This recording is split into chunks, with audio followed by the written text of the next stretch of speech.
Assunto Direto BDO, e hoje vamos conversar com o sócio da área de tributos indiretos, Márcio Mello. Márcio, obrigado pela sua entrevista, pelo seu tempo. Nos últimos tempos a gente tem ouvido falar muito em ICMS-ST. Eu queria que primeiro você falasse um pouco, explicasse o que é o ICMS, né? Como que o ICMS-ST e como que funciona esse ressarcimento do tributo. Obrigado aí pelo convite, prazer aí estar falando com você, explicando de uma forma um pouco mais simples aí a nossa complexidade tributária que a gente vive, né, aqui no Brasil, diante de muitas mudanças, né. O ICMS-ST, ele é um tributo, né, é uma modalidade de pagamento do ICMS, né. O que acontece é que para facilitar a fiscalização, os órgãos eles exigiram a concentração do tributo nas indústrias, né? Então a indústria ela recolhe o imposto sobre a cadeia toda, né? Vamos pegar um exemplo, uma indústria de bebida, né? Ela quando ela vai vender para o distribuidor, ela recolhe o tributo nessa operação e também ela faz uma estimativa de quanto vai ser a venda para o consumidor final e já faz esse recolhimento antecipado, né? Então, o ICMS-ST nada mais é do que uma antecipação desse imposto, né? Você presume o que, quanto vai ser a venda para o consumidor final e isso já é recolhido no início da cadeia, né? E aí o ressarcimento desse imposto, ICMS-ST, é quando essa operação ela não se concretiza dentro do que foi estimado, né, o final da cadeia. Então, se eu vender numa operação interestadual, eu faço esse ressarcimento do ICMS-ST, ou quando eu faço uma venda com um valor inferior ao valor que foi presumido, né, na operação na primeira etapa da cadeia. Então, aí você tem essa possibilidade de fazer o ressarcimento. Ele fica retido lá como crédito. Isso, ele fica até a venda no consumidor final, né? Então, a venda para o consumidor final é a última etapa, né? E aí, quando você faz a venda do consumidor final, geralmente o varejo, ele vai lá e verifica se a base presumida ela foi maior ou menor do que a base efetiva, concretizada, né? Se for maior, você ressarce. Se for menor, você é exigido o complemento, né? Tá certo, entendido.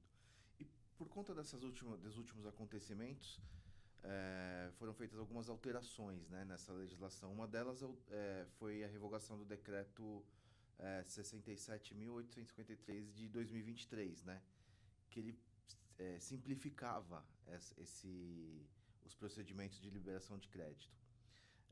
Como que as empresas agora podem se reorganizar para lidar com as novas exigências? Esse decreto ele facilitava essa fiscalização e o pedido de ressarcimento, né? Então, o governo do estado de São Paulo ele tinha uma classificação, né, um programa de conformidade chamado Nos Conformes, em que os clientes eles eram classificados por rate, né? Então, se você era um contribuinte pagador de impostos em dia, né, que cumpre suas obrigações, você era classificado com um rating maior, né? Então, você tinha um rating A+, A, né? Então, esses contribuintes, eles tinham um regime simplificado no pedido de ressarcimento, né? Então, era uma análise mais ágil da Secretaria da Fazenda em retornar, né? Em aprovar e liberar esses créditos pedidos de ressarcimento de CMS-ST. Ocorre que, em virtude de alguns acontecimentos que teve, agora a Secretaria ela revogou esse decreto, né? E aí está dificultando ainda mais o retorno dessa aprovação, né? O problema maior aqui é que você penaliza os bons contribuintes, né? Então, ao invés da Secretaria fazer uma análise mais curada, intensificar ou até ampliar a sua rede de avaliação, né? Ela penaliza todos os contribuintes, né, principalmente os bons pagadores, né, e os que cumprem ali as obrigações no atendimento, né, e criando ali essas dificuldades, né, de atendimento e até o retorno disso, da aprovação ou não dos arquivos. Tá. Outra alteração foi a portaria 45/2025, né? Explica um pouco o que que ela traz de novidade e quais são os impactos, né, nas empresas. Aí foi uma consequência também, né, dessas situações que tiveram ali perante a fiscalização, né? E aí essa portaria, ela limitou a utilização dos créditos de ressarcimento de ICMS-ST, né? Então, antes, as empresas que tinham esses pedidos de ressarcimento, eles poderiam fazer a transferência desses créditos para qualquer contribuinte sujeito à sistemática de substituição tributária. Agora, a Secretaria da Fazenda ela limitou a utilização desses créditos apenas aos seus fornecedores ou para outras unidades, né, do mesmo CNPJ. Então, ela está limitando ali a utilização desse crédito e a monetização. Acho que o principal impacto aí é a questão de fluxo de caixa, né? Então, as empresas elas utilizavam esses créditos ali como uma vazão, né? Então, ela distribuía ali e transferia esses créditos de uma maior facilidade, e agora elas terão limitações ali a transferir só apenas para os seus fornecedores. E é óbvio que alguns fornecedores não querem aceitar ou não aceitam esse tipo de crédito, então vai ter, acho que, um impacto, acho que principalmente na questão de fluxo de caixa. Então, haverá créditos represados por maior tempo, esses créditos não são sujeitos à atualização, e aí a empresa ela terá que buscar ali capital de giros junto a instituições financeiras, né? O que você tem é muito mais oneroso, né, por conta de taxa de juros e aplicação que a gente tem na situação econômica hoje. O processo ficou muito mais complicado.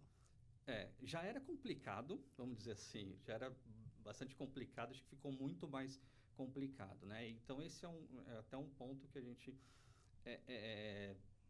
diverge um pouco do que os órgãos do governo eles querem fazer, né? Que é simplificar a vida do contribuinte, mas muitas vezes, ao invés de fazer isso, eles dificultam, né? Então, a empresa ela tem um direito ali a fazer esses ressarcimentos, porém ela não tem essa dificuldade de conseguir, né, e realizar isso, né? E aí o ônus fica todo para as empresas e, consequentemente, para o consumidor, que aí ela acaba transferindo isso para o preço de venda, né?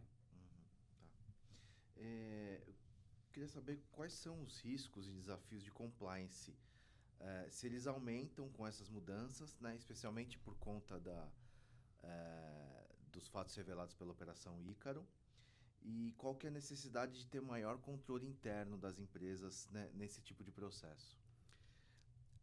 Acho que agora as empresas vão ter que olhar com maior cuidado, né, todo esse processo, né, de pedido de restituição, do levantamento das informações, né?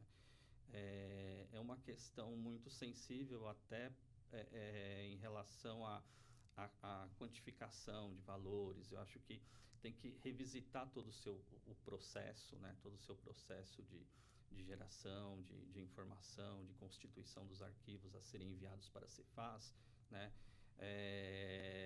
Avaliar se o seu sistema hoje ele está atendendo às novas normas e o que ali ele pode resultar, né? Ter uma ajuda de algum consultor externo para fins de revisar esse tipo de arquivo, as informações que estão sendo geradas antes de efetuar esse envio, né? Porque é claro que vai ter uma morosidade grande e uma avaliação muito mais criteriosa. Então, o cuidado ali na geração das informações será primordial para as empresas. A gente entende que muitas empresas dependiam desse ressarcimento, né? Você até falou que pode prejudicar o fluxo de caixa. Quais estratégias que você recomenda para mitigar esses efeitos, seja via planejamento tributário ou alguma renegociação de contrato, fornecedores, e como que a BDO pode ajudar as empresas nisso? Eu acho que tem que reavaliar toda a sua sistemática de operação, né? Então, acho que um ponto importante é avaliar quem são os seus fornecedores, onde estão os seus fornecedores, será que vale a pena eu ter um centro de distribuição em São Paulo? Será que não vale a pena a gente reestruturar e colocar em outro local centro de distribuição, né? Ou um local onde você não tem essas limitações que foram impostas, revisitar, eu acho que contratos com fornecedores, né, a utilização, verificar a utilização desses créditos pelos fornecedores. Eu acho que esses são aspectos importantes até para ver a estrutura atual, porque como houve essa mudança, eu não sei se a estrutura que a empresa tem hoje ela está adequada às novas exigências, né, e às limitações, principalmente da utilização do crédito, né? E aí eu acho que é um ponto importante esse planejamento, né? Será que esse planejamento atual ele atende a essas regras, né? Então eu acho que esse é um ponto, né? E a BDO acho que pode contribuir em todo esse lastro da cadeia, né? Seja ela para fazer o planejamento, a avaliação dos seus contratos, né? A estrutura e até mesmo fazer uma análise de site location, né? Será que vale a pena eu ter a estrutura aqui, montar um centro de distribuição em algum outro local, onde eu tributariamente seja mais vantajoso eu utilizar? Certo.